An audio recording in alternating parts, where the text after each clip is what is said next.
નમસ્કાર દર્શક મિત્રો, વાત કરીએ આજના મુખ્ય સમાચારોની।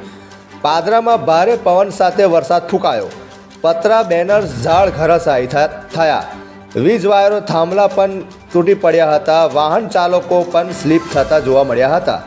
આટલી કાટઝાળ ગરમીમાં વરસાદ પડવાના કારણે ઠંડકનો માહોલ પસર્યો હતો અને પાદરામાં ચોમાસા જેવી ઋતુ જોવા મળી હતી। પાદરા જાસપુર રોડ પર પાણીથી જળબંબાકાર જોવા મળ્યું હતું।